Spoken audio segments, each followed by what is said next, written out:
चलिए, good morning सभी को, गुड मॉर्निंग सभी को, गुड मॉर्निंग सभी को, राम राम सभी को, जय हिंद। कैसे हैं आप सभी लोग? बेहतर होंगे, आप सब लोग अच्छे होंगे, लाजवाब होंगे। एक बार सभी लोग यहाँ पर स्माइल कर दीजिएगा, जितने लोग यहाँ पर जुड़ गए हैं। ठीक है, थोड़ा सा मुस्कुरा दीजिए, थोड़ा सा क्लास का माहौल ही बदल जाए। ठीक है, हमें भी पता चल पाए कि आप लोग क्लास में जुड़ गए हैं, आवाज़ हमारी पहुँच पा रही है आप लोगों के पास, पता चल पाए कि आप लोग क्लास पहुँच पा रही है। जय श्री राम, जय श्री राम, गुड मॉर्निंग, राम राम, खुश रहिए, जय भोले, वेरी गुड। चलिए, इसे सफल बनाएं। चलिए, गुड मॉर्निंग सभी को, गुड मॉर्निंग। चलिए, बेहतर क्लास आपकी होने वाली। चलिए स्टार्ट करते हैं। पहला क्वेश्चन, अर्थशास्त्र में उल्लिखित सीताध्यक्ष किस विभाग के अध्यक्ष थे? चलिए, पहले का जवाब देना है कि अर्थशास्त्र में उल्लिखित सीताध्यक्ष किस विभाग के अध्यक्ष थे। वन का ऑप्शन देना है। चलिए, वन का ऑप्शन क्या हो जाएगा? चलिए, वन का ऑप्शन देखिए, यहाँ पर आपका आंसर क्या हो जाएगा? B number. यहाँ पर जो आपका बनेगा, यहाँ पर कृषि जो आपका ऑप्शन आ रहा है, बिल्कुल राइट आंसर में से हो जाएगा। ठीक है, मतलब राजकीय कृषि भूमि से होने वाली जो आय होती थी उसे हम लोग सीताध्यक्ष कहते थे। आगे बढ़ते, क्वेश्चन आपसे अगला पूछा गया है। यहाँ पर दिया है शिवाजी का जो राज्यारोहण हुआ था, ये कब हुआ था? चलिए बताइएगा कि शिवाजी का राज्यारोहण जो हुआ था ये कब हुआ था। टू को ऑप्शन दीजिएगा। यहाँ पर आंसर क्या हो जाएगा? चलिए, यहाँ पर देखिए, टू की अगर बात करते हैं तो ऑप्शन ए हो जाएगा आपका 1674 ईस्वी। क्या हो जाएगा? 1674 ईस्वी जिसका ऑप्शन आ रहा है यहाँ पर राइट हो जाएगा। अगर पूछे शिवाजी की राजधानी क्या थी, तो शिवाजी की राजधानी क्या थी, कमेंट करिए जल्दी से। शिवाजी की राजधानी पूछा गया है, तो शिवाजी की राजधानी क्या हो जाएगा? रायगढ़। ये क्वेश्चन कई बार पूछा गया, रायगढ़। ठीक है, आगे बढ़िए, क्वेश्चन आपसे अगला पूछा गया है। यहाँ पर दिया है औरंगजेब के समय निम्न में से किस जाट नेता ने भरतपुर की स्थापना की थी? चलिए बताइएगा कि औरंगजेब के समय निम्नलिखित में से किस जाट नेता ने भरतपुर की स्थापना की थी। थ्री का ऑप्शन दीजिएगा। चलिए, थ्री की अगर बात करते हैं तो दोस्तों ऑप्शन में से राइट क्या हो जाएगा? यहाँ पर देखिए, आपका जवाब हो जाएगा ए नंबर, चूड़ामण। क्या हो जाएगा? चूड़ामण जो आपका है वो ऑप्शन आपका राइट हो जाएगा। और यहाँ पर आगे बढ़ते, क्वेश्चन आपसे अगला पूछा गया है, कह रहा है निम्न मराठा सरदारों में से किसने बादशाह फर्रुखसियर को सिंहासन से अपदस्थ करने में सैयद बंधुओं की सहायता की थी? देखो, क्वेश्चन को फिर से समझिए, फिर जवाब दीजिए। कह रहे हैं निम्न मराठा सरदारों में से किसने बादशाह फर्रुखसियर को सिंहासन से अपदस्थ करने में सैयद बंधुओं की सहायता की थी? जो फर्रुखसियर था उसको सिंहासन से हटाने में सैयद बंधुओं की जो सहायता की वो किसने की थी? तो ये है दोस्तों, ऑप्शन ये हो जाएगा बालाजी विश्वनाथ, जो कि ऑप्शन है आपका ए नंबर है, राइट हो जाएगा। और आगे बढ़ते, क्वेश्चन आपसे अगला पूछा गया है, कह रहा है ब्रिटेन की मुक्त व्यापार नीति निम्न में से कौन लाभान्वित हुआ? ब्रिटेन की मुक्त व्यापार नीति से जो लाभ मिला वो किसको मिला था? यहाँ पर 5 नंबर में, तो ऑप्शन क्या बनेगा? D number. याद रखिए, ब्रिटिश उद्योग को किसको फायदा मिला? यहाँ पर ब्रिटिश उद्योग को मिला। आगे बढ़िए, क्वेश्चन आपसे अगला पूछा गया है, कह रहा आपसे भारतीय क्रांति की जननी किसे कहते हैं? भारतीय क्रांति की जननी किसे कहा जाता है? क्वेश्चन नंबर 6 जो ऑप्शन है इसका राइट क्या हो जाएगा? चलिए, यहाँ पर देखिए, आपका सरोजिनी नायडू मत लगाइएगा, यहाँ पर आंसर सी हो जाएगा मैडम भीकाजी कामा, जिन्होंने आपके भारतीय तिरंगे को विदेश में भी लहराया था, है ना। इसका जो ऑप्शन है यहाँ पर सी नंबर है, राइट हो जाएगा। और आगे बढ़ते, क्वेश्चन आपसे दिया गया है कि जलियांवाला बाग हत्याकांड के फलस्वरूप किसने वायसराय की कार्यकारिणी परिषद से इस्तीफा दे दिया? जब आपका जलियांवाला बाग हत्याकांड हुआ उस समय क्या हुआ? यहाँ पर शंकर नारायण जो आपके थे, यहाँ पर आंसर कौन सा हो जाएगा? D number, Shankar Narayan. इन्होंने क्या कर दिया था? अपनी जो कार्यकारिणी परिषद है उससे इस्तीफा दे दिया था। तो ऑप्शन आपका डी नंबर है, राइट हो जाएगा। आगे बढ़ते हैं, क्वेश्चन आपसे अगला पूछा गया है, कह रहा है किस अधिनियम के तहत भारतीयों को बजट पर बहस करने का अधिकार मिला? जो भी बजट पेश होता था, है ना, तो उसमें से क्या हुआ? भारतीयों को भी इसमें बहस करने का अधिकार मिल गया था। ये अधिकार मिला था जो आपका भारतीय परिषद अधिनियम था 1892। तो 1892 के तहत भारतीयों को भी बजट पर क्या होना? बहस करने पर अधिकार मिल चुका था। आगे बढ़िए, क्वेश्चन आपसे अगला पूछा गया है 45।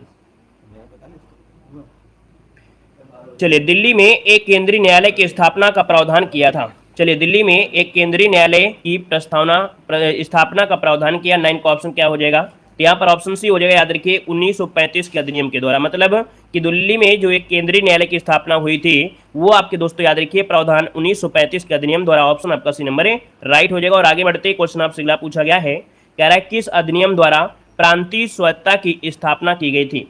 चलिए, यहाँ पर जो हमने प्रांतीय, देखो प्रांत लग गया है और प्रांत लग गया है, तो ऑप्शन क्या लगाएंगे? यहाँ पर देखिए, प्रांतों की बात किया है तो भैया प्रांतों क्या हो जाएगा, चलिए यहाँ पर आंसर क्या हो जाएगा, प्रांतों के दिया है तो आपका हो जाएगा भारतीय शासन अधिनियम 1919 इसका आंसर है, राइट हो जाएगा, ठीक है ना। और यहाँ पर देखा जाए जो आपका केंद्र में था तो केंद्र में आपका स्थापना हुई थी वो आपकी 1935 में हुई थी, ठीक है। आगे बढ़िए, क्वेश्चन आपसे अगला पूछा गया है कि निम्न में से जल विद्युत का अग्रणी उत्पादक देश इनमें से कौन है। चलिए, जल से विद्युत उत्पादन करने में जो अग्रणी राज्य है इनमें से अग्रणी देश है आपका कौन सा है, तो दोस्तों ये आपका है संयुक्त राज्य अमेरिका, ठीक है। संयुक्त राज्य अमेरिका ये आपके जल विद्युत उत्पादन में क्या है, नंबर 1 रहता है, अग्रणी रहता है, ऑप्शन बने आपका ए नंबर। आगे बढ़िए, क्वेश्चन आपसे दिया गया है, कह रहा है निम्न में से किस देश की स्थानांतरण कृषि को तमराई के नाम से भी जाना जाता है। मतलब जो आपकी स्थानांतरित खेती होती है ना, इसको एक नाम दिया जाता है तमराई खेती। दोस्तों 12 नंबर में तो ये है आपके थाईलैंड, ऑप्शन इसका राइट हो जाएगा। थाईलैंड में स्थानांतरण कृषि को तमराई के नाम से जानते हैं। दोस्तों याद रखिएगा कि स्थानांतरित कृषि जो आपकी अपने भारत में होती है वो पूर्वोत्तर भारत में होती है, काटो जलाओ है ना, ये इसका आपका नाम होता है। और आगे बढ़िए, क्वेश्चन आपसे अगला पूछा गया है कि अरेबिका और रोबस्टा निम्नलिखित में से किसकी किस्में हैं। क्वेश्चन नंबर 13 आपसे कह रहा है अरेबिका और रोबस्टा, ये शब्द आपने जरूर सुना होगा, ऐसा नहीं कि पहली बार आप सुन रहे हैं, ये शब्द आपने जरूर सुना होगा, है ना। एक बार वीडियो को लाइक कर दीजिएगा जितने लोग यहाँ पर जुड़ गए हैं भाई, है ना। जितने लोग यहाँ पर क्लास में जुड़े हैं, देखिए काफी लोग जुड़े हैं लेकिन लाइक की संख्या बहुत कम है, ठीक है ना। तो एक बार जितने लोग यहाँ पर जुड़े हैं सभी लोग वीडियो को लाइक करिएगा, ठीक है। क्लास में मोटिवेशन आपको भी होना चाहिए और हमको भी मोटिवेशन होना चाहिए, ताकि क्लास में लगातार बिल्कुल चलती रहे, है ना। चलिए, अरेबिका और जो आपका दिया है रोबस्टा, बिल्कुल आपका काफी लोगों ने जवाब दिया है। इसका जो आपका आंसर है 13 नंबर में वो ऑप्शन क्या हो जाएगा, ए हो जाएगा। दोस्तों याद रखिए कॉफी, ये किसकी किस्में हैं, कॉफी की है, याद रखिए ऑप्शन में आपका ए नंबर। आगे बढ़िए, क्वेश्चन आपसे दिया गया है, कह रहा है कि राजतानुरा तेल शोधक कारखाना कहां पर स्थित है। क्या, राजतानुरा तेल शोधक कारखाना कहां पर स्थित है। दोस्तों 14 नंबर का जो ऑप्शन है वो आपका हो जाएगा सऊदी अरब के पूर्वी तट के किनारे। क्या, सऊदी अरब के पूर्वी तट के जो आपका किनारे है, यहाँ पर जो आपका आंसर है वो आपका बनेगा ए नंबर ए, राइट हो जाएगा। आगे बढ़िए, क्वेश्चन आपसे अगला पूछा गया है, कह रहा है मैनचेस्टर निम्नलिखित में से किस उद्योग के लिए विख्यात है। चलिए बताइएगा कि जो मैनचेस्टर है वो किस उद्योग के लिए विख्यात है, यहाँ पर आंसर है आपका राइट क्या हो जाएगा, वेरी गुड। देखिए मैनचेस्टर शब्द अगर लग जाता है ना, मैनचेस्टर अगर शब्द लग जाता है तो इस पॉइंट को जरूर याद रखिएगा कि ये शब्द कहीं ना कहीं आपका जुड़ा है किससे, तो आपके सूती वस्त्र उद्योग से जुड़ा है। ऑप्शन बनेगा यहाँ पर ए नंबर है, इसका राइट हो जाएगा सूती वस्त्र हो जाएगा, ठीक है। आगे बढ़िए, क्वेश्चन आपसे अगला पूछा गया है, यहाँ पर दिया गया है कि कृषि उत्पादों के सहकारी विपणन को बढ़ावा देने हेतु राष्ट्रीय स्तर पर नेफेड की स्थापना किस वर्ष हुई थी। हमने इसके पहले वाली भी क्लास में आपको बताया था नेफेड के बारे में, क्योंकि एक बार ये जो 2021 का पेपर हुआ था वहां पर नेफेड से पूरा क्वेश्चन आपका पूछा भी गया था, ठीक है ना। तो दोस्तों यहाँ पर जो आपका आंसर बनेगा राइट क्या हो जाएगा, 16 नंबर में, 16 का ऑप्शन सी हो जाएगा। याद रखिएगा 1958 कब हुई थी, 1958 इसका आंसर है, राइट हो जाएगा। और आगे बढ़िए, क्वेश्चन आपसे अगला पूछा गया है, कह रहा है निम्न जोड़ों में से कौन सुमेलित नहीं है, कौन सुमेलित नहीं है, यहाँ पर ऑप्शन दीजिएगा। चलिए भाई यहाँ पर आंसर देना है। और यहाँ पर अगर बात करिए जाए 17 नंबर में, तो पहला पॉइंट देखो आपसे कह रहा है कि विटीकल्चर अंगूर की खेती होती है, पिसी कल्चर में मत्स्य पालन होता है, एपी कल्चर मधुमक्खी पालन है, सेरी कल्चर दिया है सब्जी उत्पादन से। तो भाई ये बताइएगा कि सब्जी उत्पादन का क्या सेरी कल्चर होगा, क्या नहीं होगा ना। सेरी कल्चर होता है रेशम कीट पालन से होता है, किससे, रेशम कीट पालन से। और सब्जी उत्पादन होता है आपके ओलेरी कल्चर से, किससे होता है, ओलेरी कल्चर से होता है, याद रखिए ओलेरी कल्चर से। इस कारण से ऑप्शन जो डी वाला है वो आपका सुमेलित नहीं था। क्लियर हुआ, ठीक है। आगे बढ़िए, क्वेश्चन आपसे दिया गया है, कह रहा है द्वितीय पंचवर्षीय योजना निम्नलिखित में से किस मॉडल पर आपके आधारित थी। चलिए बताना है कि जो द्वितीय पंचवर्षीय योजना थी वो किस मॉडल पर आधारित थी, यहाँ पर आंसर दीजिए, आपका आंसर क्या हो जाएगा। दोस्तों पंचवर्षीय योजना से एक क्वेश्चन आपका जरूर बनता है। यहाँ पर देखिए आपका 18 नंबर में ऑप्शन क्या हो जाएगा, यहाँ पर हो जाए आपका बी नंबर है महालनोबिस मॉडल, पूरा नाम होता है पीसी महालनोबिस, है ना। और अगर आपसे पूछे द्वितीय पंचवर्षीय योजना में किस पर फोकस किया गया था, मतलब इस योजना के दौरान कुछ आपके लौह संयंत्र स्थापित किए गए थे, है ना, जैसे कि आपका बोरू भीरू दुबे राज, है ना। याद रखिएगा ये ट्रिक आपको याद रख लेना है, बोरू भीरू दुबे राज, ठीक है, दुबे राज। मतलब यहाँ पर बो से हो जाएगा बोकारो, भी से हो जाएगा भिलाई, दू से हो जाएगा दुर्गापुर और रा से हो जाएगा राउरकेला। अब इसमें से क्या होता है, ये जो तीन आपकी हैं क्या, ये तीन कंपनियां ये द्वितीय पंचवर्षीय योजना में हुई थी, लेकिन जो बोकारो है ये तीसरी पंचवर्षीय योजना में हुई थी। इस बात को भी याद रख लेना, कभी कभी होता है चारों ऑप्शन में दे देंगे कंपनियों के नाम। अब कहेगा इनमें से बताइए कौन सी पंचवर्षीय योजना द्वितीय पंचवर्षीय योजना में, मतलब कौन सी कंपनी द्वितीय पंचवर्षीय योजना में नहीं स्थापित हुई, तो आप कहेंगे बोकारो। देखो एक शब्द होता है ना, चिल्लाना, हल्ला मारना, बोकाना शब्द एक होता है, तो इसको बिल्कुल क्या है सबसे अलग हटा दीजिए, है ना, हल्ला मारने वाले को बिल्कुल अलग हटा दीजिए, ये तीन एक साथ में कर दीजिएगा तो आपको याद रहेगा। क्लियर है, आगे बढ़िए। क्वेश्चन आपसे अगला पूछा गया है, कह रहा है पैसों के हस्तांतरण के लिए, क्या दिया है, पैसों के हस्तांतरण के लिए national payments corporation of India द्वारा लॉन्च यूपीआई का पूर्ण रूप इनमें से क्या है। भाई सभी लोग यूपीआई के माध्यम से ही पे करते हैं इस समय, है ना। यहाँ पर दोस्तों याद रखिए इसका जो ऑप्शन है आपका हो जाएगा यूनिफाइड पेमेंट इंटरफेस, ऑप्शन बनेगा यहाँ पर ए नंबर है। और अगर आपसे पूछे कि दोस्तों ये लॉन्च किया गया था कब, तो आपके 2016 में, ठीक है, याद रखिए 11 अप्रैल 2016 में इसे कह सकते हैं लॉन्च किया गया था मुंबई में, जो कि आपके रघुराम राजन और नंदन नीलेकणी थे, इनके एक कार्यक्रम में इसे लॉन्च किया गया था। आगे बढ़िए, क्वेश्चन दिया गया है, कह रहा है डिजिटल भुगतान हेतु भीम ऐप का प्रारंभ किस वर्ष किया गया। चलिए यहाँ पर बताइए भीम ऐप। देखिए भीम ऐप का जो एप्लीकेशन है ये मोदी जी ने, है ना, इसे प्रारंभ किया था 30 दिसंबर 2016, 30 दिसंबर याद रखिएगा, 30 दिसंबर 2016 को इसका स्टार्टिंग हुई थी। ऑप्शन राइट हो जाएगा सी नंबर। और आगे बढ़िए, क्वेश्चन दिया गया है, कह रहा है कैदी, है ना, क्या किसी कैदी को न्यायालय के समक्ष प्रस्तुत होने के लिए किस रिट का आवश्यकता होती है। देखिए भाई कोई भी कैदी है तो इसका मतलब बंदी बनाया गया होगा, बंदी बनाया गया है तो सिंपल सी बात है बंदी प्रत्यक्षीकरण इसका आंसर है, राइट हो जाएगा। बंदी प्रत्यक्षीकरण के माध्यम से किसी कैदी को न्यायालय में प्रस्तुत किया जाता है, याद रखिएगा, ठीक है। मतलब इसका होता है बंदी प्रत्यक्षीकरण का मतलब होता है शरीर को प्रस्तुत किया जाए, क्या, शरीर को प्रस्तुत किया जाए। आगे बढ़िए, क्वेश्चन आपसे दिया गया है, भारतीय संविधान में नीति निर्देशक तत्व जो ग्रहण किए गए हैं, मतलब लिए गए हैं, वो कहाँ से लिए गए हैं। चलिए नीति निर्देशक तत्व जो कि भाग 4 में है, किसमें है, भाग 4 में है। आर्टिकल नंबर आपके 36 से लेके स्टार्ट होते हैं और आपके लगभग आपके कितने 50 तक आपके हो जाएंगे, 51 तक हो जाएंगे, ठीक है।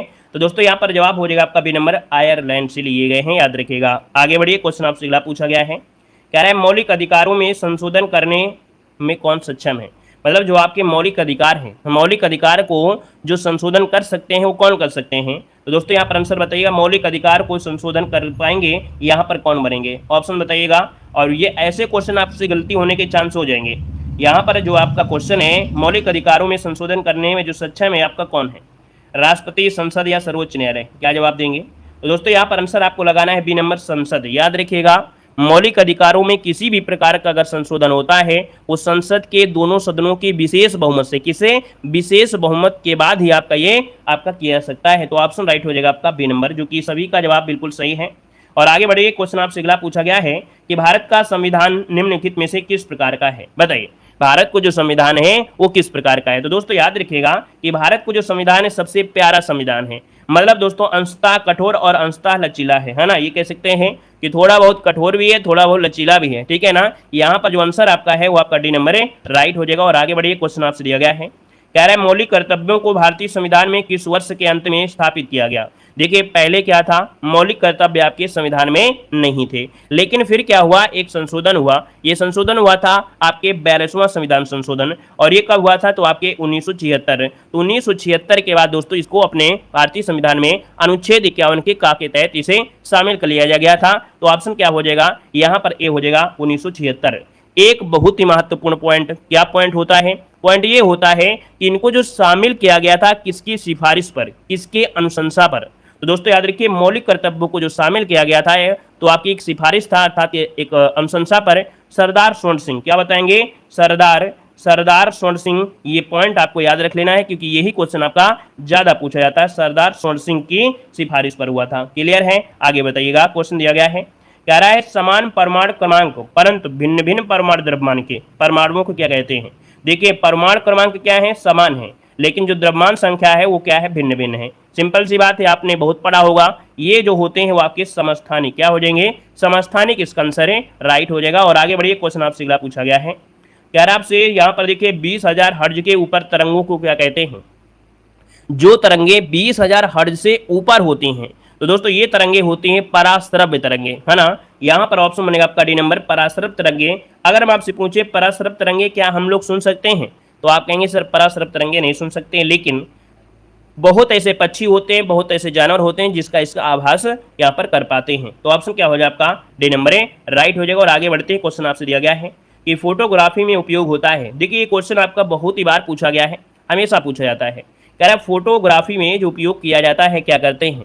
यहाँ पर देखो सिल्वर क्लोराइड या सिल्वर ब्रोमाइड, दो में एक कोई होगा। सिल्वर ब्रोमाइड इसका जो ऑप्शन है आपका बी नंबर है राइट हो जाएगा। सिल्वर ब्रोमाइड को प्रयोग करते हैं फोटोग्राफी में। आगे बढ़िए, क्वेश्चन आपसे अगला पूछा गया है कि एनीमिया किस विटामिन की कमी के कारण होता है। चलिए एनीमिया किस विटामिन की कमी के कारण होता है दोस्तों। यहाँ पर आपका आंसर क्या हो जाएगा साइनोकोबाल्मिन। साइनोकोबाल्मिन मतलब होता है विटामिन B12। B12 है जो कि ऑप्शन आपका हो जाएगा यहाँ पर आपका सी नंबर है राइट हो जाएगा। ठीक है, अगला बताइएगा। अगला है कि सोयाबीन में प्रोटीन का जो प्रतिशत होता है वो कितना होता है। देखो हमारे मॉडल पेपर में बताया है, कुछ आपके मॉडल पेपर कठिन भी होते हैं, कुछ सरल भी होते हैं, और हम आपको दुनिया के सबसे ज़्यादा मॉडल पेपर प्रोवाइड कराते हैं। इसका मतलब ये है, दुनिया का मतलब ये हुआ कि सबसे ज़्यादा मॉडल पेपर, चाहे वो कैसा भी आपका प्रकाशन हो, है ना, हर चीज़ हम आपको यहाँ पर प्रोवाइड करा देते हैं। हमने आपको बताया है कि आप कोई मॉडल पेपर ले या ना लें, क्योंकि कोई भी मार्केट से मॉडल पेपर लेंगे तो भैया वो आपको कम से कम 125 रुपये का मिलेगा, और उसमें कम से कम आपको 10 से 12 प्रैक्टिस सेट होंगे, इससे ज़्यादा नहीं होंगे। लेकिन आप समझिए कि 10 दिन में आप लोग कितने रुपए बचा सकते हैं, 125 रुपये बचा सकते हैं। ठीक है, 10 दिन में। तो आप समझिए कि 3 महीना में आप लोगों से एक कितने रुपए बच जाएंगे, लगभग 1000 रुपया बच जाएंगे। किससे? आपकी सिर्फ मॉडल पेपर ना खरीदने से, क्योंकि हम आपको हर एक मॉडल पेपर सोल्व करा देते हैं, याद रखिएगा। तो इस चैनल से जुड़े रहिए, पहली बार जुड़े हैं तो चैनल को सब्सक्राइब कर लीजिएगा। इसकी टेंशन मत लीजिएगा कि अभी हमको मॉडल पेपर पढ़ना है। ठीक है, अभी हम आपको मैथ की क्लासें देंगे, क्योंकि काफ़ी लोग कह रहे हैं भैया कि मैथ की क्लासें, तो मैथ की भी क्लास आपको जल्द ही हम अभी स्टार्ट कर देंगे। तो मैथ के भी आपके जो क्वेश्चन है, रीजनिंग के क्वेश्चन है, वो भी आपके कवर हो जाएंगे, तो आपकी जो टेंशन है वो भी खत्म हो जाएगा। ठीक है, चलिए तो दोस्तों यहाँ पर जो आपका 30 नंबर है वो ऑप्शन बनेगा ये नंबर है। याद रखिए 40% जिसका भी ऑप्शन आया है, यहाँ पर 40% जिसका भी ऑप्शन आया है यहाँ पर राइट हो जाएगा दोस्तों, ए नंबर हो जाएगा। ठीक है, आगे बढ़िए, क्वेश्चन आपसे अगला पूछा गया है, कह रहा है विद्यार्थी में कौन सी संधि है। देखिए दिया गया विद्यार्थी में संधि आपकी कौन सी है। चलिए यहाँ पर 31 नंबर जो आपका दिया गया है विद्यार्थी में, तो आप कहेंगे सर यहाँ पर आंसर क्या हो जाएगा, यहाँ पर आंसर आपको हो जाएगा दीर्घ। क्यों? क्योंकि यहाँ पर बीच में कौन सी मात्रा है, बड़ा की मात्रा है। बस ट्रिक से आपको याद रखना है, विद्या धनार्थी अर्थात विद्यार्थी, और जब बीच में क्या हो मात्रा आ जाएगा बड़ा, तो ये हो जाएगा आपका दीर्घ हो जाएगा। क्लियर है? आगे बताइए, क्वेश्चन दिया गया है, कह रहा आपसे यहाँ पर निम्न में से कानन का पर्यायवाची शब्द में से कौन सा है। देखो क्या कह रहा है, कानन, और कानन का पर्यायवाची पूछा गया है, तो आप कहेंगे सर कानन मतलब होता है वन, है ना। वन कहां पर है, ऑप्शन आपका बनेगा सी नंबर हो जाएगा। यहाँ पर कांतार भी होता है, वन भी होता है। देखिए वन की पर्यायवाची आप लोग जरूर रट के जाइएगा, क्योंकि वन से पर्यायवाची बहुत पूछी जाती हैं। आगे बढ़िए, क्वेश्चन आपसे अगला पूछा गया है, कह रहा है परिसीमन का विलोम बताइए क्या हो जाएगा। परिसीमन मतलब क्या होता है, परिसीमन मतलब होता है सीमा निश्चित कर देना। क्या? परिसीमन मतलब होता है सीमा निश्चित कर देना। तो इसका विलोम ये हो जाएगा जो सीमाओं का समापन, अर्थात ये कह सकते हैं असीमन। क्या कर देंगे? असीमन, जो कि ऑप्शन है आपका सी नंबर है, यहाँ पर है राइट हो जाएगा। ठीक है, आगे बढ़िए, क्वेश्चन आपसे अगला पूछा गया है, कह रहा है ऊंट की चोरी निहुरे निहुरे का अर्थ क्या होता है। ये बताइए भाई कि आप अगर ऊंट की चोरी छुप छुप के कर रहे हैं, निहुरे निहुरे कर रहे हैं, तो भैया क्या आपको कोई देख नहीं पाएगा? भाई जब ऊंट इतना बड़ा है तो उसको निवरे निवरे नहीं चुरा सकते हैं। इसका मतलब ये हुआ कि जो आंसर है आपका वो राइट क्या हो जाएगा, बी नंबर है, बड़े काम छिपकर नहीं किए सकते हैं, है ना। याद रखिए बड़े काम छिपकर नहीं किए सकते हैं, ऑप्शन बनेगा आपका बी नंबर है राइट हो जाएगा, जो कि जवाब सभी का लगभग सही है। और आगे बढ़ते क्वेश्चन आपसे अगला पूछा गया है, निम्न में से आयुष्मान का स्त्रीलिंग क्या है। आयुष्मान का स्त्रीलिंग पूछा गया है, आपका आंसर क्या हो जाएगा। चलिए आयुष्मान दिया गया है, देखिए आयुष्मान का स्त्रीलिंग होता है आयुष्मती। क्या होता है? आयुष्मती। और आयुष्मती जो लिखा है सही कौन सा लिखा है, यहाँ पर आयुष्मती जो लिखा है पहला वाला ऑप्शन राइट लिखा है, जो कि जवाब सभी का सही है। और आगे बढ़िए, क्वेश्चन दिया गया है, कह रहा है उत्तर प्रदेश जनसंख्या नीति 2021-30 में बाल लिंगानुपात जो कि 0 से 6 वर्ष 899 से बढ़कर 2030 तक कितना करने का लक्ष्य निर्धारित किया गया है। दोस्तों याद रखिएगा यहाँ पर जो आपका पॉइंट बनेगा इनमें से क्या हो जाएगा। चलिए यहाँ पर जवाब दीजिए, यहाँ पर जो आपका आंसर है इनमें से राइट क्या हो सकता है, नोट करिएगा सभी लोग। चलिए जनसंख्या नीति है, और यहाँ पर अगर हम बात किया जाए दोस्तों तो याद रख लीजिएगा यहाँ पर आंसर आपका हो जाएगा 919। कितना हो जाएगा? 919 करने का लक्ष्य रखा गया, याद रखिएगा 2030 तक। ठीक है, कितने से? 899 से बढ़ाकर 919 करने का लक्ष्य रखा गया है। आगे बढ़िए, क्वेश्चन आपसे अगला पूछा गया है, निम्न में से भारत के किस पड़ोसी देश ने चीन के सहयोग से हम्बन टोटा बंदरगाह का विकास किया जा रहा है। तो दोस्तों यहाँ पर आंसर क्या हो जाएगा, इसका जवाब देना है। यहाँ पर आंसर इसका जो बनेगा राइट इनमें से क्या हो जाएगा। चलिए भाई 46 नंबर जवाब दीजिए, फटाफट जवाब देते रहिए। यहाँ पर देखिए आपका 46 नंबर का जो ऑप्शन है वो आपका सी हो जाएगा, आपका श्रीलंका। मतलब दोस्तों यहाँ पर याद रखिएगा कि जो चीन के सहयोग से ये आपका बंदरगाह है हम्बनटोटा, ये बंदरगाह विकास है श्रीलंका के सहयोग से किया जा रहा है। ऑप्शन आपका सी नंबर है राइट हो जाएगा। नेक्स्ट क्वेश्चन को आते हैं। क्वेश्चन आपसे दिया गया है, निम्न में से सूडान की राजधानी कह रहा है, बताइए। कह रहा है सूडान की राजधानी है, इनमें से कौन है सूडान की राजधानी। सूडान की राजधानी नोट कर लीजिएगा, खार्तूम। क्या है, खार्तूम, जो कि ऑप्शन आपका हो जाएगा ये नंबर। हमने आपको हमेशा बताया है कि जो राजधानी वाली क्लास होती है, अर्थात जब हम आपको राजधानी पढ़ा रहे होते हैं तो एक क्वेश्चन के जो चारों बताते हैं उनको एक साथ नोट करिए गई है। देखिए आपका खार्तूम हो गया सूडान की। अगर आपसे पूछे तंजानिया की क्या है, तो आपकी तंजानिया की है डोडोमा है। क्या है, तंजानिया। तंजानिया की क्या है, तो आपकी डोडोमा है, यहाँ पर डोडोमा हो गया। ठीक है, यहाँ पर दोस्तों आपकी जो दिया है मोगादिशु, ये है आपके सोमालिया की। किसकी है, आपके सोमालिया की है। सोमालिया की हो जाएगा क्या, यहाँ पर हो जाएगा आपका मोगादिशु हो जाएगा। कंपाला किसकी है, ये बहुत पूछा गया भाई। कंपाला आप लोग बताइएगा। युगांडा की राजधानी कंपाला, याद रखिए युगांडा की राजधानी जो आपकी है, युगांडा की राजधानी है क्या, कंपाला है। तो याद रखिएगा खार्तूम भी याद रखिएगा, यहाँ पर कंपाला भी और आपकी डोडोमा भी, ये तीनों पूछी गई हैं। आगे बढ़िए, क्वेश्चन दिया गया है, कह रहा है किस वर्ष बिहार से पृथक कर झारखंड राज्य का गठन किया गया और भारतीय संघ के 28वें राज्य के रूप में किया गया था। चलिए बताइएगा, बिहार से भैया किसको अलग किया गया था, झारखंड को। ये भी याद रखिएगा कि बिहार से किसे, झारखंड को अलग किया गया था। ये कब किया गया था दोस्तों, 48 नंबर में। देखिए आपका जो आंसर है आपका बी नंबर हो जाएगा दोस्तों, ये 15 नवंबर सन 2000 में। ठीक है, 15 नवंबर सन 2000 इसका आंसर राइट हो जाएगा और ये 28वें राज्य के रूप में किया गया था। ठीक है, आगे बढ़िए, क्वेश्चन आपसे अगला पूछा गया है, कह रहे हैं नए परिसीमन के बाद लोकसभा में अनुसूचित जातियों के लिए कितने स्थान आरक्षित है। यहाँ पर देखिए आपका 49 नंबर की अगर बात करते हैं तो ऑप्शन क्या हो जाएगा, यहाँ पर ऑप्शन सी हो जाएगा दोस्तों, याद रखिए 84। क्या हो जाएगा कि जब नए परिसीमन बना तो लोकसभा में जो अनुसूचित जाति हैं उनके लिए 84 स्थान आरक्षित किए गए थे। तो यहाँ पर आंसर आपका हो जाएगा सी नंबर है, राइट हो जाएगा। नेक्स्ट क्वेश्चन बताना है। क्वेश्चन दिया गया है, ओजोन परत संरक्षण दिवस कब मनाया जाता है। ओजोन परत संरक्षण दिवस कब मनाया जाता है। यहाँ से देखो ढेरे क्वेश्चन बनते हैं। सबसे पहली बात, इसका जो आंसर हो जाएगा वो बी हो जाएगा, 16 सितंबर को मनाते हैं।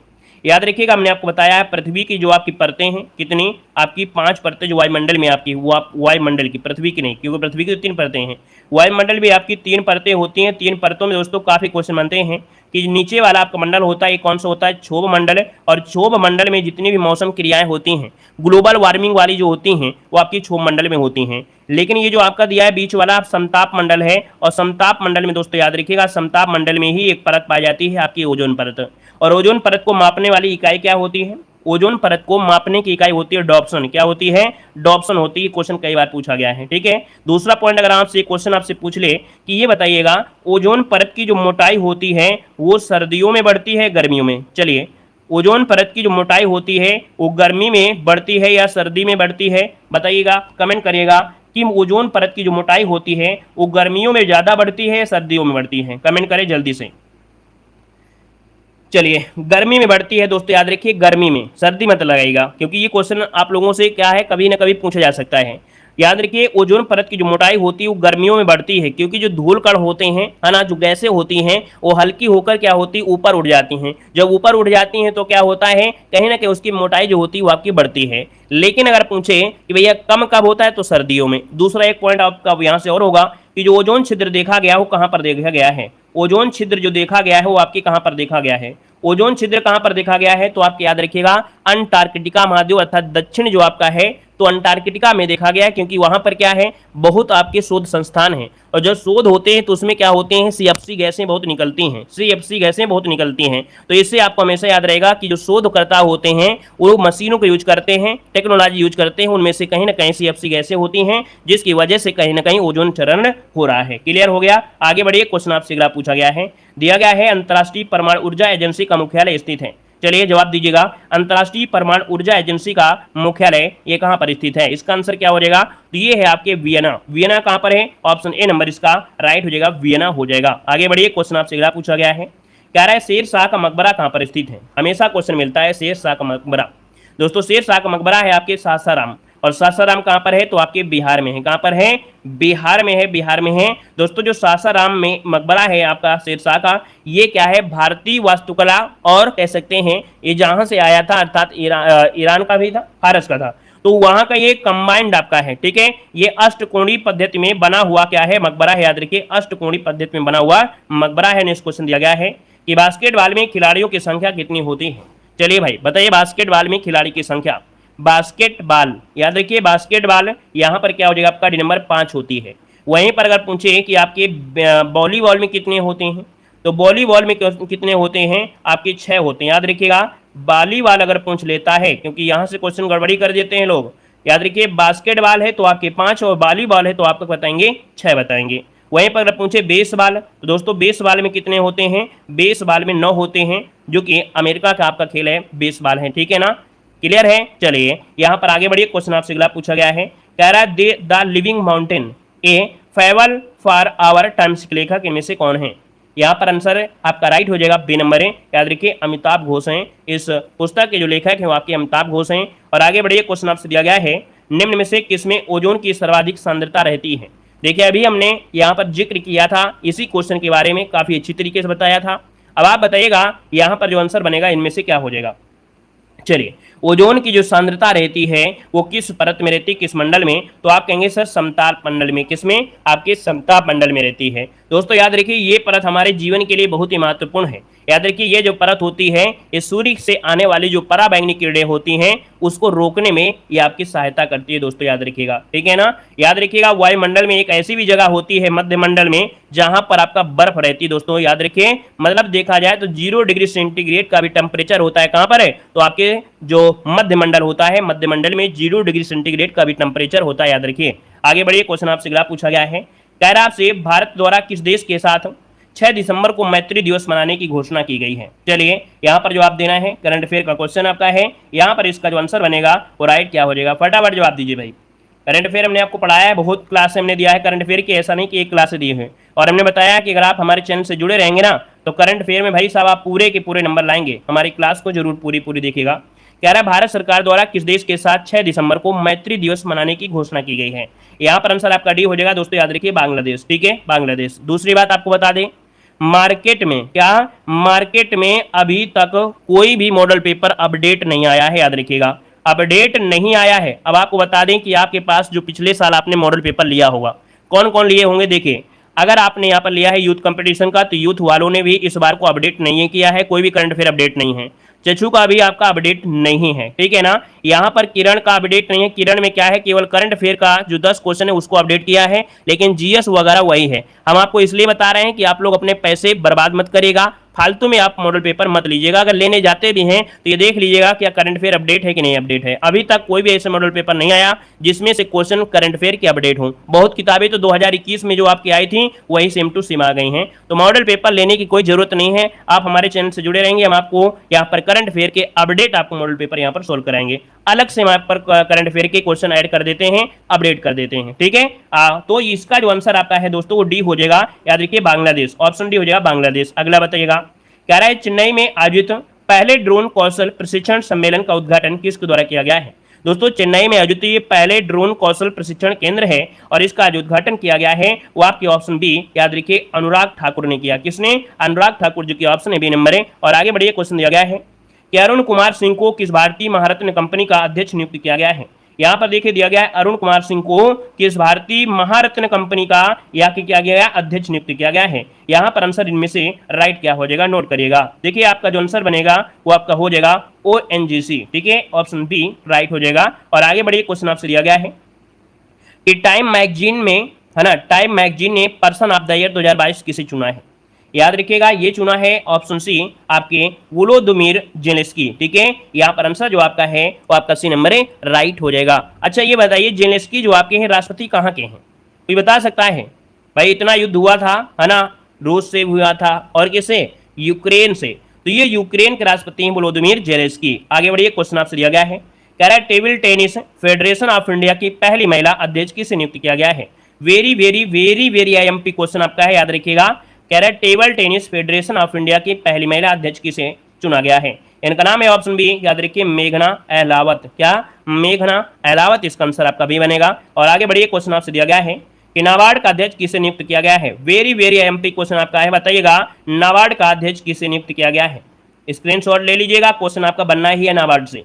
यहाँ पर दोस्तों अध्यक्ष पूछा है, तो अध्यक्ष आप बताएंगे किसे, ऑप्शन डी, ये है आपके साजी केवी। यहाँ पर आंसर है डी नंबर, साजी केवी हैं जो कि नाबार्ड के अध्यक्ष के लिए चुने गए हैं। आगे बढ़िए, क्वेश्चन दिया गया है, कह रहा है अंतर्राष्ट्रीय बाजरा वर्ष 2023 का उद्घाटन समारोह कहाँ पर किया गया है। यहाँ पर जवाब दीजिएगा अंतर्राष्ट्रीय बाजरा वर्ष।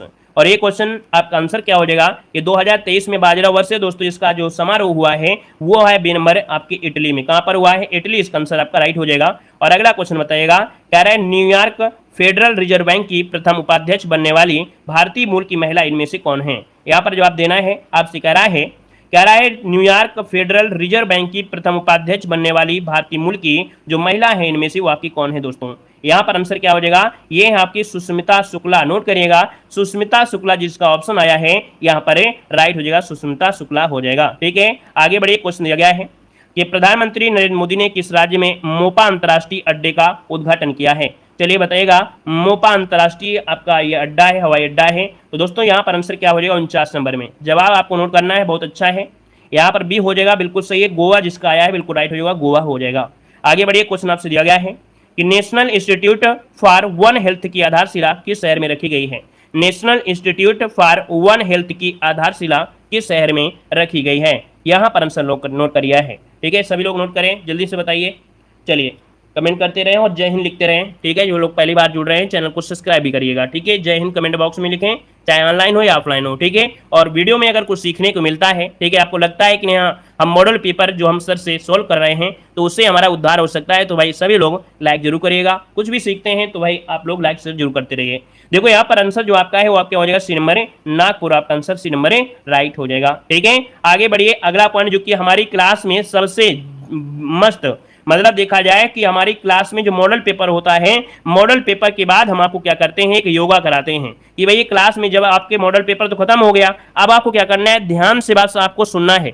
पीडीएफ तो हम आपको टेलीग्राम पे देते हैं, लेकिन आप यहाँ पर जब क्लास देख रहे होते हैं, ध्यान से सुनते हैं, तो हम कम से कम 2 बार उसको रिपीट करते हैं, आपके कानों तक की आवाज गूंजती रहेगी और आपको याद भी होगा। ठीक है, अब ध्यान दीजिएगा, कह रहा है विटामिन बी की कमी से कौन सा रोग होता है। याद रखिए, विटामिन बी की कमी से रोग होता है कौन, यहाँ पर बेरी बेरी होता है। ठीक है, वेरी वेरी होता है। सब लोग लाइक करिएगा, आप टाइम आपके पास है, लाइक करिए और ध्यान से सुनते रहिएगा।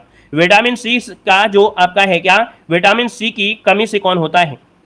अच्छा, यहां पर दिया है विटामिन बी की कमी से, तो बेरी बेरी। विटामिन सी की कमी से क्या होता है, तो आपके स्कर्वी। क्या होता है, स्कर्वी होता है। अगला है दूध में कौन सा विटामिन नहीं होता है। याद रखिएगा, दूध में कौन सा विटामिन नहीं होता है। याद रखिएगा, आपका विटामिन सी दूध में नहीं होता है, इस बात को याद रखिएगा। ठीक है, विटामिन सी दूध में नहीं पाया जाता है। दूसरा बात कि खाना पकाते समय क्वेश्चन बनेगा, खाना पकाते समय कौन सा विटामिन नष्ट हो जाता है, तो खाना पकाते समय विटामिन सी नष्ट हो जाता है, याद रखिएगा। अगला है विटामिन डी की कमी से कौन सा रोग हो जाता है। विटामिन डी की कमी से रोग होता है क्या, यहाँ पर रिकेट्स होता है। और जो छोटे बच्चे होते हैं तो छोटे बच्चों क्या होता है, सूखा रोग हो जाता है। हाथ पैर लकड़ी पेट दमकड़ी, मतलब क्या, हाथ पैर बिल्कुल सूखे सूखे होते हैं, है ना। और जो भैया पेट होता है वो बहुत बड़ा हो जाता है, ये होता है सूखा रोग, बच्चों में होता है। अगला क्वेश्चन आपसे दिया गया है, कह रहा है किस विटामिन की कमी से खून का कह रहा है किस विटामिन कमी से खून का जो थक्का नहीं जमता है। दोस्तों याद रखिएगा, ये विटामिन के होता है, जो कि बहुत बार क्वेश्चन पूछा गया है। अगला है विटामिन ई की कमी से कौन सा रोग होता है। विटामिन ई की कमी से होता है बांझपन। क्या होता है, बांझपन होता है। और अगला है कि विटामिन सी का रासायनिक नाम क्या है, तो विटामिन सी का रासायनिक नाम क्या है, तो स्कर्वी अम्ल होता है। क्या, स्कर्वी अम्ल होता है। अभी बहुत कुछ पढ़ना है, ये मत सिर्फ विटामिन पढ़ रहे हैं, बहुत कुछ पढ़ना है। यहाँ पर दिया है वसा में घुलनशील विटामिन, तो दोस्तों होते हैं, यहाँ पर दिया है ए और ई दिया है। इसका मतलब है आपके ये है कि यहाँ पर क्या होगा, बी और सी। बी और सी के बाद इसमें कौन बचे, यहाँ पर डी जो आपका होता है ये भी वसा में घुलनशील होता है, और जो के होता है वो भी वसा में घुलनशील होता है। लेकिन बी और जो सी होते हैं ये पानी में घुलनशील होते हैं। अगला क्या है, कह रहे साधारण नमक का रासायनिक नाम क्या है, तो साधारण नमक का रासायनिक नाम होता है सोडियम क्लोराइड। क्या, सोडियम क्लोराइड होता है। अगला पॉइंट देखो आपसे दिया गया है, कह रहा है हंसाने वाली गैस का रासायनिक नाम बताइए। हंसाने वाली गैस, दोस्तों हंसाने वाली गैस यहाँ पर क्या हो जाएगा, यहाँ पर नाइट्रस ऑक्साइड अर्थात N2O आपका हो जाएगा। यहाँ पर देखो दिया गया है कि धावन सोडा का रासायनिक नाम क्या है। धावन सोडा का रासायनिक नाम पूछा गया है, तो धावन सोडा का रासायनिक नाम क्या हो जाएगा, यहाँ पर सोडियम कार्बोनेट हो जाएगा, सोडियम कार्बोनेट। लेकिन अगर आपसे पूछ लेता खाने वाला सोडा बताइए, तो यहीं पर क्या हो जाता, सोडियम बाई कार्बोनेट, क्या लगा देते बीच में, बाई लगा देते, तो ये खाने वाला सोडा हो जाता। दोस्तों याद रखिएगा। अगला है पीतल किन दो धातुओं का मिश्रण होता है। बातें कम करे, बस ध्यान से सुनिए, ध्यान से सुनिएगा। देखो पीतल किन दो धातुओं का मिश्रण है,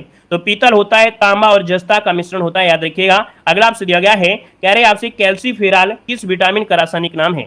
चलिए बताइएगा कैल्सीफेराल, और कैल्सीफेराल नाम है किसका, तो विटामिन डी का नाम है, याद रखिएगा। नेक्स्ट क्वेश्चन दिया गया है, नेत्रदान में नेत्र के किस भाग का दान किया जाता है। दोस्तों नेत्रदान में दान जो किया जाता है वो किया जाता है कॉर्निया का। किसे किया जाता है, कॉर्निया का। ऐसा नहीं कि पूरी आंख निकाल के लो दान में दे दो कि आपके आंख में गड्ढा भी हो जाए, नहीं, याद रखिए कॉर्निया का ही सिर्फ दान दिया जाता है। अगला दिया है कि किस विटामिन में कोबाल्ट पाया जाता है। किस विटामिन में कोबाल्ट पाया जाता है, तो विटामिन B12 जो होता है इसमें कोबाल्ट पाया जाता है। अगला क्वेश्चन आपसे अगला पूछा गया है कि कोशिका का पावर हाउस किसे कहते हैं। यहाँ पर बताइए क्या हो जाएगा, कह रहा है कोशिका का पावर हाउस दोस्तों ये होता है माइट्रोकांडिया। क्या, माइट्रोकांडिया हो जाएगा। और अगला पूछा गया है कि लाल रक्त कणिकाओं का निर्माण हमारे शरीर के किस भाग में होता है। देखिए लाल रक्त कणिकाएं होते हैं और हमारे शरीर में इसका जो निर्माण होता है वो आपके अस्थि मज्जा में होता है ना, बोन मैरो में होता है। और अगला पॉइंट दिया गया है कि राष्ट्रीय विज्ञान दिवस कब मनाया जाता है। बताइएगा राष्ट्रीय विज्ञान दिवस कब मनाते हैं, राष्ट्रीय विज्ञान क्या हो जाएगा, चलिए बताइए इसका क्या हो जाएगा। यहाँ पर देखिए राष्ट्रीय विज्ञान दिवस 28 फरवरी को मनाया जाता है। कई बार क्वेश्चन पूछा गया है। ब्लड प्रेशर मापने के लिए किस यंत्र का प्रयोग करते हैं। दोस्तों ब्लड प्रेशर मापने के लिए यहाँ पर होता है स्फैग्नोमैनोमीटर। क्या होता है, स्फैग्नोमैनोमीटर होता है। अगला दिया गया है कि कंप्यूटर की परमानेंट मेमोरी क्या कहलाती है, तो दोस्तों ये होती है आपकी रोम, है ना, रीड ओनली मेमोरी होती है। अगला देखो दिया गया है कि किस अधिवेशन में कांग्रेस उदारवादी और उग्रवादी दो दलों में विभाजित हो गया। मतलब नरम दल और गरम दल जो विभाजित हुआ था ये दोस्तों 1907 के सूरत अधिवेशन में ये क्या हुआ था, ये क्या हुआ था, विभाजित हुआ था। अगर हम आपसे ये पूछे भैया कि जो अलग तो हुए थे 1907 में, लेकिन जुड़ कब गए थे, इनका मिलन कब हुआ था, कौन सा अधिवेशन में दोस्तों नरम दल और गरम दल आपस में मिल गए थे। जल्दी से कमेंट करिए, बातों में लगिए क्योंकि बातें बहुत होती हैं क्लास में। चलिए यहां पर देखो ये जो आपके मिले थे वो किसमें मिले थे, लखनऊ अधिवेशन में। जो 1916 का अधिवेशन था लखनऊ अधिवेशन, उसमें नरम दल और गरम दल आपस में मिल गए थे। क्लियर है। अगला बताइएगा कि तंजौर का जो बृहदेश्वर मंदिर है इसका निर्माण किसने करवाया था। तंजौर का बृहदेश्वर मंदिर का निर्माण राजा राज प्रथम चोल ने करवाया था। याद रखिए राजा राज प्रथम चोल ने करवाया। अगला है कि मुगल सम्राट अकबर का जो जन्म हुआ था ये कहाँ हुआ था, तो मुगल सम्राट अकबर का जन्म हुआ था अमरकोट के दुर्ग में हुआ था। दोस्तों याद रखिए अकबर पढ़ा लिखा नहीं था। दोस्तों अकबर पढ़ा लिखा नहीं था। अगले पॉइंट में आते हैं, पॉइंट से जुड़ा है जो कि मानव शरीर से है कि शरीर की सबसे बड़ी ग्रंथि कौन सी है। शरीर की सबसे बड़ी ग्रंथि दोस्तों यकृत, जिसे लीवर कहते हैं। ठीक है दोस्तों, वीडियो को भाई शेयर जरूर करिएगा, है ना, ज्यादा से ज्यादा शेयर करिए, थोड़ा और भी अच्छा लगे। देखो यकृत हो जाएगा। नेक्स्ट क्वेश्चन दिया गया है कि सबसे छोटी ग्रंथि कौन सी है, तो दोस्तों याद रखिए ये आपकी कौन सी है, आपकी पिट्यूटरी ग्रंथि। क्या, पिट्यूटरी ग्रंथि है जो कि सबसे छोटी ग्रंथि है, एक मटर के दाने की जैसी होती है। मनुष्य में पसलियों की संख्या कितनी होती है, तो मनुष्य में पसलियों की संख्या होती है 12 जोड़ी। कितनी होती है, 12 जोड़ी होती है। अगला है मानव शरीर में हड्डियों की कुल संख्या कितनी होती है, तो याद रखिए 206 होती है। शरीर में मांसपेशियों की कुल संख्या कितनी होती है, तो मांसपेशियों की 639 होती है। अगला दिया है लार में पाया जाने वाला एंजाइम कौन होता है। लार में पाया जाने वाला एंजाइम होता है टाइलिन। क्या होता है, टाइलिन होता है। और अगला है लिंग निर्धारण कहां से होता है। दोस्तों याद रखिए लिंग का निर्धारण होता है, याद रखिए पुरुष के क्रोमोसोम से। याद रखिए स्त्री मत लगाएगा, पुरुष के क्रोमोसोम से ही लिंग का निर्धारण होता है। अगला दिया गया है कि परमाणु के नाभिक की खोज जो किया था किसने किया था। परमाणु के नाभिक की जो खोज किया था वो किसने किया था। यहां पर क्या हो जाएगा, तो आप कहेंगे रदरफोर्ड। क्या हो जाएगा, रदरफोर्ड ने किया था। अगर पूछे कि गति का जो नियम दिया था वो किसने दिया था, तो आपके न्यूटन ने दिया था। किसने दिया था, न्यूटन ने दिया था। नेक्स्ट क्वेश्चन दिया गया है केंद्रीय चावल अनुसंधान कहां पर है। केंद्रीय चावल अनुसंधान कहां पर है, तो दोस्तों ये है आपके कटक में है। क्या है, कटक में है। ध्यान लगाइए, क्वेश्चन हम आपको दे रहे हैं कमेंट के लिए। केंद्रीय चावल दिया है ना, केंद्रीय क्षेत्रीय, अगर आपसे बोल देता है क्षेत्रीय चावल अनुसंधान, क्षेत्रीय चावल अनुसंधान, तो आप बताते वाराणसी। क्या, वाराणसी आप बताते क्षेत्रीय अनुसंधान वाराणसी। आगे बताइएगा कि लाइकेन की खोज किस वैज्ञानिक ने की थी। लाइकेन की जो खोज किया था वो आपके किसने, तो आपके तुलासने ने किया था लाइकेन की खोज। अगला दिया गया है कि जीवाश्म की आयु का निर्धारण किसके द्वारा होता है। कोई भी जीवाश्म है उसका निर्धारण जो होता है वो रेडियो कार्बन डेटिंग से होता है, कार्बन डेटिंग से होता है। अगला बताइएगा कि एक औसत मानव हृदय 24 घंटे में जो धड़कता है कितनी बार। तो दोस्तों याद रखिए 24 घंटे में इतनी बार धड़कता है, याद रखिएगा, ठीक है ना। एवरेज आप जानते हैं 1 मिनट में 72, गुणा आप लोग कर सकते हैं। अगला है न्यूट्रॉन किस प्रकार का कण है। दोस्तों न्यूट्रॉन, न्यूट्रॉन मतलब इसमें कोई भी प्रकार का आवेश नहीं होता है, याद रखिए ये आवेश रहित होता है। अगला आपसे दिया गया है विश्व के प्रमुख देश और उनकी मुद्राएं। देखिए भारत की मुद्रा क्या है, आप जानते हैं रुपया है। क्या भारत की जो आपकी मुद्रा है वो आपकी रुपया है। बांग्लादेश की क्या है, तो बांग्लादेश की टका है। यहाँ पर देखो दिया है भूटान की मुद्रा क्या है, तो भाई भूटान की क्या है, न्यूट्रम। क्या हो जाएगा, न्यूट्रम हो जाएगा, न्यूट्रम कर लीजिएगा, न्यूट्रम। नेपाल की मुद्रा क्या है, तो रुपया हो जाएगा। यहाँ पर म्यांमार की मुद्रा क्या है, तो म्यांमार की क्या हो जाएगी, क्यात हो जाएगा। क्या हो जाएगा, क्यात हो जाएगा। अफगानिस्तान की क्या है, अफगानी रुपया हो जाएगा, ठीक है। अगला आपसे दिया गया है चीन की मुद्रा, और चीन की मुद्रा क्या है, तो चीन की मुद्रा है युआन। क्या है, युआन हो जाएगा। श्रीलंका की मुद्रा क्या है, तो आपकी रुपया हो जाएगा। और अगला देखो दिया गया है ईरान की मुद्रा। ईरान की मुद्रा पूछे तो रियाल, क्या रियाल। इराक की पूछे दिनार। दोनों में देखिए ईरान है तो रियाल है, और इराक है तो भैया क्या है, यहां पर दिनार हो जाएगा। याद रखिए इराक में दिनार होता है। इंडोनेशिया की मुद्रा क्या है, तो यहां का भी क्या है, रुपया। देखो आपने भारत में पढ़ा रुपया, क्या रुपया, लेकिन इंडोनेशिया में क्या है, रुपया है। पी में जो मात्रा है वो छोटी की मात्रा, इंडोनेशिया में पी में छोटी की मात्रा लगेगी, थोड़ी सी बारीकी होती, याद रखेगा, ठीक है। बहरीन की मुद्रा क्या है, तो बहरीन की मुद्रा क्या है, दिनार है। मंगोलिया की मुद्रा क्या है, तो आपकी तुगरिक है। और अगला है मालदीव। मालदीव की मुद्रा क्या है, तो यहाँ पर रुपया हो जाएगा। लेबनान की मुद्रा क्या है, तो यूरोपीय कंट्री में आपका पाउंड भी है। यहाँ पर लाओस की पूछा गया है, तो लाओस की क्या है, तो आपका न्यूकी लाओ हो जाएगा। मतलब कुछ महत्वपूर्ण हमने यहाँ पर मुद्राएं लिया था जो कि यहाँ पर देखा जाए पूछी जाती हैं, ठीक है ना। तो इस प्रकार से देखिए आज की क्लास में काफी चीजें आपने सीखा। हमने बताया है कि हमारे मॉडल पेपर देखो, लेकिन पूरा मॉडल पेपर देखो, क्योंकि हम क्या होता है कि हर मॉडल पेपर में पहले पढ़ा देते हैं, लास्ट में हम आपको वो चीजें कवर कराते हैं जो आप लोग नहीं पढ़ते हैं। आप लोग उसको पढ़ने से इतराते हैं, लेकिन हम अपनी तरफ से पूरी मेहनत करते हैं कि नहीं आप लोग पढ़िए, डेली पढ़िए। आपको आनंद आएगा जब इसका रिविजन करेंगे, आपके अंदर एक जुनून जगेगा कि नहीं हाँ सर पढ़ा रहे हैं तो हम भी पढ़ेंगे, है ना। तो चलिए आप लोग चैनल को सब्सक्राइब करिए और डेली क्लास